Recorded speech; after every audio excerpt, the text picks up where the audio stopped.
안녕하세요. 저는 최근 이혼하고 돌싱이 된 남자입니다. 제가 이렇게 사연을 보내게 된 이유는 바로 저와 이혼한 여자 때문입니다. 그 사람을 아내라고 부르고 싶지 않을 정도로 제 결혼과 이혼은 너무나도 수치스러워요. 지금 생각해보면 무엇 때문에 아내를 그리 사랑했는지 모르겠을 정도로 콩깍지라는 게 무섭네요. 저는 사랑하는 사람과 행복한 가정을 이루고 싶었을 뿐이었는데 그게 너무 큰 바람이었나 봐요. 이 이야기를 정말 쪽팔려서 주변 사람들한테 털어놓을 수가 없어서 이렇게 익명으로 사연을 보내봅니다. 저는 1년 전에 의사인 아내와 결혼을 했었어요. 제가 아내를 데리고 처음 결혼 허락받으러 갔을 때 저희 부모님의 반대가 너무 심했었어요. 이 말을 들은 여러분들은 저희 부모님의 눈이 너무 높다고 의사 며느리면 좋아해야 하는 것 아니냐고 얼마나 더 대단한 며느리를 데리고 와야 허락을 해주나 싶으시죠? 저희 집은 사업하는 집안인데 규모가 꽤나 큰 편이에요. 저희가 사업을 하는 집안이다 보니 저희 부모님은 제가 같은 업계 사람이랑 결혼하길 바라셨죠. 아무래도 같은 사업가로서 서로의 일에 이해도 잘해줄 것이고 필요할 때 도움도 받을 수 있잖아요. 사업을 하면서 비슷한 사람끼리 서로 상보상조하는 것이 좋으니까요. 저는 그래도 아내 직업이 평범한 것도 아니고 의사니까 부모님께서 허락을 해주시지 않을까 했어요. 단호하게 반대를 하시니 저도 놀랐지만 아내도 만만치 않게 놀라 했어요. 왜냐면 아내도 자신의 직업이 어디에 꿀리지 않을 직업이라는 걸 알았으니까요. 단칼에 안 된다고 하시니 아내 입장에선 당황스러울 수밖에 없죠. 결혼은 반대했지만 연애하는 건 자유고 아직 저희가 젊으니 그것까진 반대하지 않겠다고 하시더라고요. 그래서 저희는 헤어지지 않고 계속 연애를 해왔어요. 언젠가는 저희 부모님의 마음이 돌아서리라 굳게 믿고 있었거든요. 하지만 마음을 돌릴 기미가 보이지 않았고 아내와의 결혼 이야기를 꺼내려고 하면 부모님은 아무 말도 하지 못하게 저를 째려보셨어요. 저는 부모님의 기에 눌려서 결혼의 기억자도 못 꺼내고 입을 닫아야 했어요. 부모님은 연애는 연애고 결혼은 결혼이라며 선자리에 나가라고 하시는 거예요. 저는 이야기가 갑자기 왜 그리로 빠지냐고 했더니 슬슬 결혼할 나이 아니냐고 잔말 말고 부모님이 잡아놓은 선자리에 나가라고 하시더라고요. 이건 정말 아닌 것 같다고 선자리에 나가지 않겠다고 하고 집을 나왔어요. 저는 아내에게 비밀을 만들고 싶지 않아서 사실대로 이야기했어요. 아내는 제 말에 허공을 보며 골똘히 무언가를 생각하는 듯 하더니 이내 제 눈을 똑바로 쳐다보는 거예요. 오빠, 우리 그렇게 하자.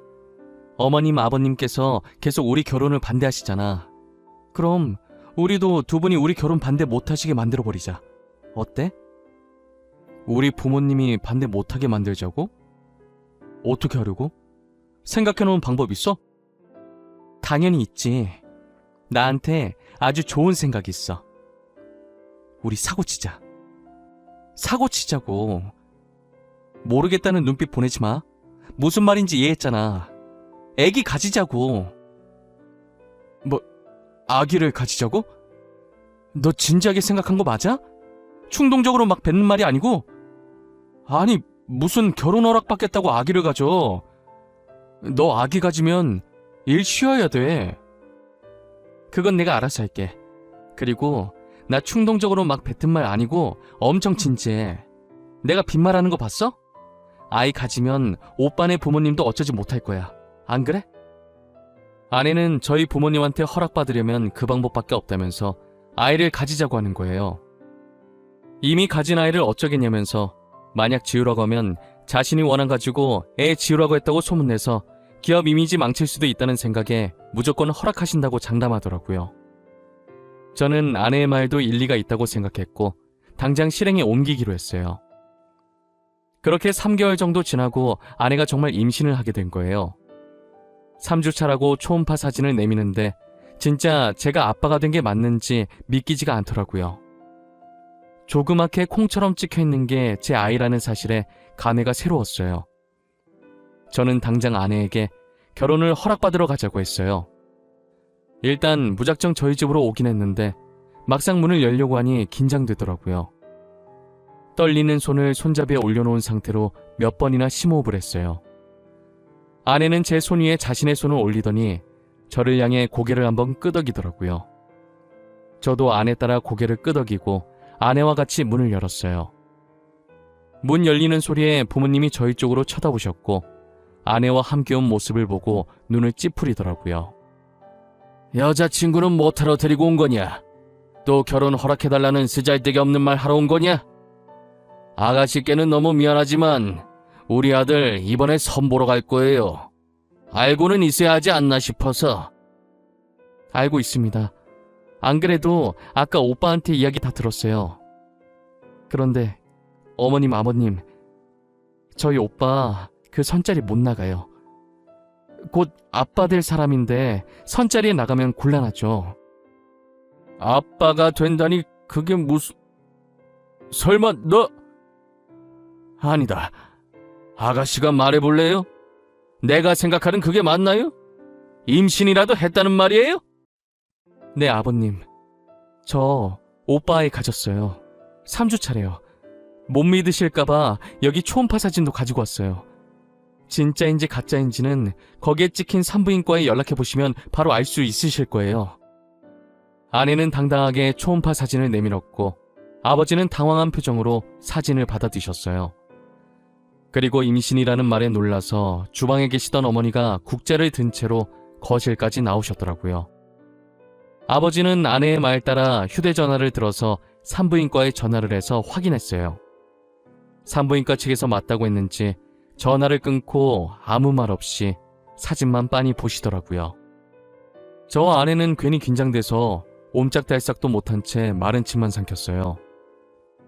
1분간의 숨막히는 정적이 이어지더니 이내 아버지는 활짝 웃으시더라고요.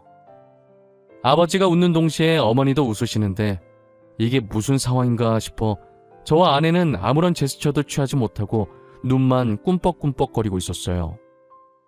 이야, 이게 정말 내 손주란 말이야? 이렇게 조그만 것이 아들인지 딸인지는 아직 모르는 거지. 언제쯤 알 수 있다니? 개인적으로 딸이었으면 아는구나. 나는 외동아들밖에 없어서 딸이 너무 궁금해. 아마 3주 정도 더 지나야 성별 알 수 있을 거예요. 누굴 닮았으려나? 인물은 솔직히 며느라이가 더 나은데 말이에요. 솔직히 우리 아들은 너무 평범하잖아. 그 반응들은 뭐예요? 좋아하는 것 같긴 한데 그래서 저 선 나가요? 애 아빠 될 사람이 선자리를 왜 나가? 출산 힘든 건데 네가 며느리 옆에서 보필해야지. 네 엄마도 너 낳을 때 엄청 고생했어. 네가 애 낳을 때까지 잘해줘. 집안일도 하고. 그래, 맞아. 임신했을 때 잘못하잖아? 그거 진짜 평생 기억 남는다. 난 아직도 네 아빠가 사과 안 사온 게 그렇게 화가 난다니까. 사과만 보면 그 생각나서 으깨버리고 싶어. 저희 예상과 달리 아내가 임신을 했다고 하자 부모님께서 엄청 좋아하셨어요. 불과 몇 분 전까지만 해도 결혼 안 된다고 반대했던 분들이 많나 싶을 정도였어요. 배가 불러오기 전에 결혼 서둘러야겠다면서 아내 부모님한테 인사드리고 빠른 시일 내에 상견례 날짜를 잡아오라고 했어요. 그러자 아내는 잠시 머뭇거리다가 부모님이 안 계시고 할머니 밑에서 자랐는데 할머니도 자신이 성인이 되자마자 돌아가셨다고 하더라고요. 갑자기 분위기가 숙연해졌고 아내는 이런 반응 바라고 말한 거 아니고 괜찮다고 하면서 분위기를 바꿔보려고 했어요. 저희 부모님은 제게 더 잘하라고 그런 상황 속에서 의사 된 것이 너무 대견하다고 했죠. 저도 처음 들은 아내의 가정사라 놀랐고 결혼해서 행복한 가족을 만들어줘야겠다고 생각했어요. 아내는 미리 말하지 못해서 미안하다며 닭똥 같은 눈물을 흘리더라고요. 오빠 미안해.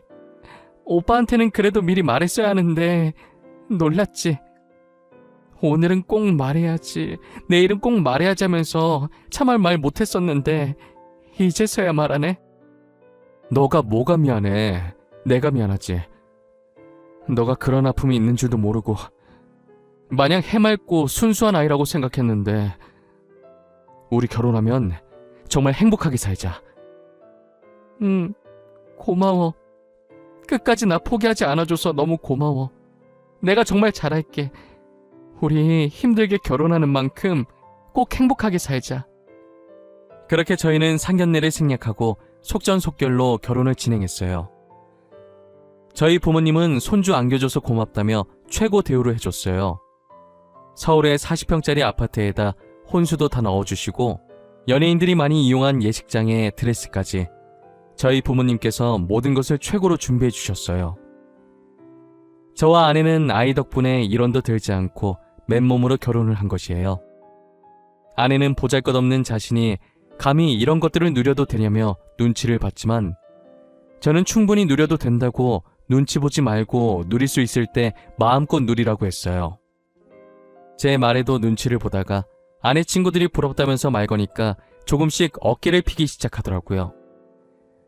저희는 많은 사람들의 부러움 속에서 성공리 결혼을 마쳤어요. 신혼여행은 외국으로 가고 싶었는데 시국이 시국이니만큼 외국으로 가진 못했고 우리나라에도 외국 느낌 나는 곳이 있다고 하길래 거기서 신혼여행을 즐겼어요. 신혼여행을 마치고 신혼집으로 가보니 엄청 이쁘게 꾸며져 있더라고요. 안방도 되게 깔끔하고 옷장에는 새 옷들로 가득 차 있었고 아이방도 알록달록 예쁘게 꾸며져 있었는데 남자인지 여자인지 몰라서 그런지 옷장에 아이 옷은 아직 하나도 없더라고요. 아내는 예쁘게 꾸며진 집을 보고 좋아서 어쩔 줄 몰라 했어요. 특히나 옷장에 걸려있는 옷들과 옆에 진열되어 있는 가방을 보고 정신을 못 차렸죠. 신혼여행 마치고 원래 살던 집에서 옷을 가지고 오려고 했는데 안 그래도 되겠다면서 어머니랑 자기랑 취향이 잘 맞는다며 너무 좋아했어요. 어머님, 여기 옷장에 있는 거 다 어머니가 골라주신 거예요? 다 너무 예쁘고 좋아요. 제가 이런 걸 받아도 되는지 모르겠어요. 되게 비싼 것 같은데. 이제 우리 집 사람 됐는데 좋은 옷만 입고 좋은 가방만 들고 다녀야지. 안 그래? 슬픈 현실이긴 하지만 사람들이 다 겉모습만으로 판단하잖니. 그러니 너도 이제 꾸미고 다녀. 감사합니다, 어머님. 다 달아 없어질 때까지 열심히 입고 열심히 들고 다닐게요. 아무것도 없는 저를 며느리로 받아주셔서 정말 감사합니다. 저희 잘 살게요, 어머님. 그래, 나야말로 우리 손주 안겨줘서 고맙구나. 애 낳을 때까지 우리 아들 실컷 부려먹어. 여왕 대접 받을 수 있는 건 그때뿐이다. 여행 갔다 오느라 피곤할 텐데 쉬어. 끊으마. 어머니는 아들인 저는 안중에도 없고 오직 며느리 걱정뿐이셨어요. 그래도 저는 전혀 서운해하지 않았고 오히려 보기 좋았어요. 처음엔 결혼 절대 안 된다고 반대했었지만 결국엔 이렇게 결혼도 하고 어머니와 아내가 잘 지내는 모습을 보니 이것이 행복이라는 걸 느꼈죠. 저는 신혼집에 발을 들인 순간부터 임신한 아내가 불편할까봐 집안일을 제가 도맡아 했어요. 임신 초기엔 절대 안정이라는 어머니의 말을 듣고 화장실 갈 때 말고는 제가 대신 움직였어요. 제가 예전에 요리학원에 다녔던 적이 있어서 그때 실력을 살려서 맛있는 것도 많이 만들어줬죠. 아내는 이런 것도 만들 줄 아냐며 놀라더니 맛있게 다 먹어주더라고요. 제가 만들어준 요리를 남김없이 잘 먹는 모습을 보니 얼마나 뿌듯한지 몰라요. 요리사들이 이 맛에 요리를 하는구나 싶더라니까요. 주변에서 아내가 임신하면 입덧이 심해서 밥을 못 먹는다고 해서 걱정을 많이 했는데 저희 아내는 다행히 입덧을 하지 않았고 가리는 것 없이 잘 먹었어요. 저희는 아이가 뱃속에서부터 효자라면서 태어나면 얼마나 효자일까 유난을 떨었어요. 하지만 효자인 줄만 알았던 아이가 아내를 불편하게 하는 게 한 가지 있더라고요.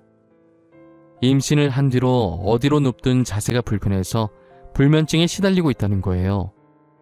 그래서 저희는 어쩔 수 없이 결혼한 지 2달 반 만에 각방을 써야 했어요. 마음껏 자세를 바꾸고 움직일 수 있게 넓은 침대를 하나 사서 남는 방에 넣어줬고 자세 편하게 취할 수 있는 기다란 베개 같은 게 있다고 해서 그것도 사서 같이 넣어줬어요. 아내는 그 베개가 효과 만점인 것 같다고 간만에 편하게 잤다고 좋아하더라고요. 그렇게 아이를 낳을 때까지만 각방 생활을 하기로 했어요. 이제 아내가 임신한 지 4개월이 접어들었는데 생각보다 아내 배가 안 튀어나오더라고요. 제가 임신을 해본 적이 없으니까 어느 정도 돼야 배가 튀어나오는지 정확히 몰랐어요. 단순히 호기심에 아내한테 물어봤는데 아내가 살짝 당황해 하더라고요. 여보, 이번 주면 우리 아기 4개월째 되는 거 아닌가? 근데 당신 배는 그대로인 것 같네? 내가 임신을 안 해봤으니까 잘 모르지만 4개월째 되면 배가 튀어나오지 않아? 튀어나오지. 근데 그건 애기 크는 속도에 따라 달라. 우리 애가 다른 애에 비해 체구가 작나 보다. 앞으로 다른 애들처럼 크게 잘 먹어줘야겠어. 그래? 근데 당신 최근에 되게 잘 먹었잖아. 영양소 고루고루 잘 먹여야 하나? 우리가 너무 고기만 먹긴 했어. 야채도 좀 먹어야겠다. 임산부한테 좋은 음식 좀 알아볼게. 진짜 매번 고마워. 나 정말 남편 하나는 기가 막히게 잘 뒀다니까? 당신 같은 사람을 어디서 만나. 항상 고마워. 아니야, 나야 고맙지. 너 덕분에 내가 사람 됐잖아. 우리 앞으로도 지금처럼 행복하게 살자. 저는 아내가 당황해하긴 했지만 아무래도 아내가 의사이기 때문에 의심 없이 아내의 말을 믿었어요. 그 뒤로 임산부에게 좋다는 음식만 골라서 아내에게 해다 바쳤고 아내는 아기를 위해 열심히 먹었어요. 다행히 아이에게 아무 문제가 없는지 아내의 배가 조금씩 불러오기 시작하더라고요. 아내는 자신의 병원에 산부인과도 있어서 근무하면서 홀로 검진을 다녔고 저는 이쯤 되니 아이의 성별이 궁금해지더라고요. 하지만 낳았을 때 아는 게 더 감회가 새로울 것 같아서 성별을 물어보지 않았어요. 아내는 몸이 무거워질수록 점점 화가 많아졌고 저는 아내가 화내면 아이에게 좋지 않으니 친구들 만나서 스트레스라도 풀라고 카드를 쥐어줬어요. 앞으로 계속 제 카드를 들고 있다가 필요한 것들 사고 먹고 싶은 것도 사 먹으라고 했죠. 아내는 카드를 보고 두 눈을 반짝이더니 진짜 다 사도 되냐고 갑자기 애교를 부리더라고요. 저는 그 애교에 넘어가서 사고 싶은 거 다 사라는 말을 내질러 버렸어요. 아내는 정말 사고 싶은 것들 다 사기 시작했고 집에 비슷한 가방이 여러 개나 있는데도 자신의 성에 차지 않는지 계속 사들였어요. 저는 그만 사라고 하려다가 한 입으로 두말하는 쪼잔한 남자 될 것 같고 임신할 때 잘해야 된다고 안 그러면 두고두고 기억에 남는다는 어머니의 말이 생각나서 그냥 두고 볼 수밖에 없었어요. 그러다 아내가 대뜸 친구와 태교 여행에 가고 싶다고 하더라고요. 자기 친구들도 아이 가졌을 때 태교 여행 갔다고 하면서요. 자기야, 나 친구들이랑 태교 여행 갔다 오면 안 돼? 내 친구들도 아이 가졌을 때 친구들끼리 태교 여행 갔다고 하더라고. 그래? 근데 나랑 가면 되잖아. 꼭 친구들이랑 가야 돼? 자기, 나 서운하려고 그래? 아니, 나 결혼하고 나서 친구들이랑 여행 한 번도 못 가봤단 말이야. 이때까지 자기랑 많이 놀았잖아. 이번엔 자기가 양보해주면 안 돼? 알겠어. 아쉽지만 내가 양보해야겠네. 친구들이랑 재밌게 놀다 와. 어디로 얼마나 놀고 올 건데? 오래 있다 올 거야? 이렇게 무거운 몸으로 어떻게 오래 있다 와. 그냥 짧게 2박 3일 갔다 올 거야. 요즘 경주가 그렇게 핫하대. 그래서 경주 갔다 오게. 그래, 조심히 갔다 와. 언제나 몸 조심하고, 알겠지? 카드는 전에 내가 준 거 있지? 그거 가지고 가서 재밌게 놀다 와. 그렇게 아내는 친구들과 경주로 2박 3일 여행을 떠났고 저는 간만에 휴식을 취했어요. 친구들한테 아내 여행 갔다고 이야기하니 혼자 있을 때 술 한잔 하자고 부르더라고요. 저도 곰곰이 생각해보니 아내 챙기느라 친구를 한 번도 못 만났던 것 같아요. 간만에 친구들 만나 에너지 충전 좀 하자 싶어 편한 옷을 찾고 있었어요. 근데 제가 입으려고 했던 후드티가 안방 옷장에 안 보이는 거예요. 며칠 전에 아내가 제 후드티를 입었던 게 생각나서 혹시나 거기에 있나 보려고 아내 방에 들어가서 옷장을 확인했어요. 옷장을 하나씩 확인하는데 걸려있는 옷 사이에 이상한 게 하나 있더라고요. 손으로 잡으니 묵직한 게 한 손으로 빼내기가 쉽지 않더라고요. 끙끙거리면서 빼보니 이상한 물건의 정체는 TV 속에서 많이 보던 임산부 체험복이었어요. 저는 도대체 이게 왜 아내 방에 있지 하면서 별 생각 없이 옆에 세워두고 후드티를 마저 찾다가 갑자기 쎄한 느낌이 들었는데 설마 하고 넘겼어요. 그 당시엔 제가 드라마를 너무 많이 봐서 쓸데없는 생각하고 있는 거라고 믿었어요. 저는 그게 왜 있는지 너무 궁금해서 아내가 돌아오는 날엔 평일이라 제가 퇴근하고 저보다 먼저 집에 와서 짐을 풀고 있는 아내에게 물어봤어요. 아내는 아무렇지 않게 자기 환자가 주문한 거라고 하더라고요. 내가 당신 여행 가 있는 동안에 후드티 찾는다고 잠시 당신 옷장 봤었거든.